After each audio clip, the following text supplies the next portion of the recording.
प्रेम से बोलिए दुर्गा मैया की। क्या बात है। ओम जयंती मंगला काली, ओम जयंती मंगला काली, भद्रकाली कपालिनी, दुर्गे क्षमा शिवा धात्री, सदा नमस्तुते। प्रेम से बोलिए सच्चे दरबार की।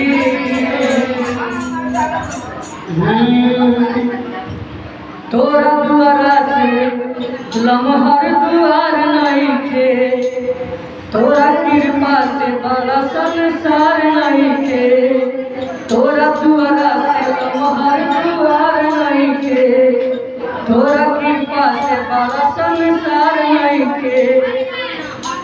मैं आ जाऊँ। तोरा द्वारा से लम्हर द्वार नहीं थे, तोरा कृपा से बड़ा संसार नहीं थे, तोरा द्वारा से लम्हर द्वार नहीं थे, तोरा कृपा से बड़ा संसार नहीं थे। माई भइल माया रे बेलो जिंदगी बा, माई भइल माया रे बेलो जिंदगी बा, तारे पौआ में सिरवा झुकावता झुकावता झुकावता। माथे बनले हई चुनरिया हो। प्रेम से बोलिए दुर्गा मैया की। माथे बनले हई चुनरिया हो। भैया तारे दया से किसाना भजन गावता, तारे दया से किसाना भजन गावता, तारे दया से किसाना भजन गावता। तोरा द्वारा से लम्हर द्वार नहीं थे, तारा कृपा से बड़ा संसार नहीं थे, तारा द्वारा से लम्हर द्वार नहीं थे, तारा कृपा से बड़ा संसार नहीं थे। माई भइल माया रे तेलु जिंदगी बा, माई भइल माया रे तेलु जिंदगी बा, तोरे पौआ में सिरवा झुकावता झुकावता झुकावता। माथे बनले हई चुनरिया हो। प्रेम से बोलिए सच्चे दरबार की।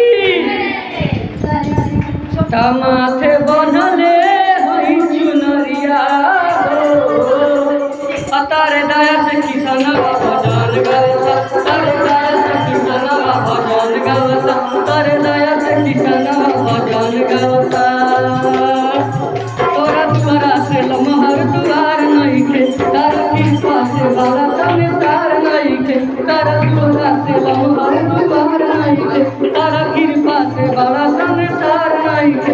माई भइल माया रे बेलो जिंदगी बा, माई भइल माया रे बेलो जिंदगी बा, तोरे पौआ में सिरा झुकावता झुकावता झुकावता। माथे बनले हई चुनरिया हो। तारे दया से किसाना भजन गावता, तारे दया से किसाना भजन गावता, तारे दया से किसाना भजन गावता। तोहार उपकार माई जिंदगी के साथ बा, तोहार उपकार माई जिंदगी के साथ बा। हमारे मथवा के ऊपर अब तोहार हाथ बा, हमारे मथवा के ऊपर अब तोहार हाथ बा। कर दिहल के साथ माई बारू के पास, कर दिहल के साथ माई बारू के पास, बेटा तोहर से अतिथिया पावता पावता पावता। माथे बनले हई चुनरिया हो। बोलिए काली मैया के। माथे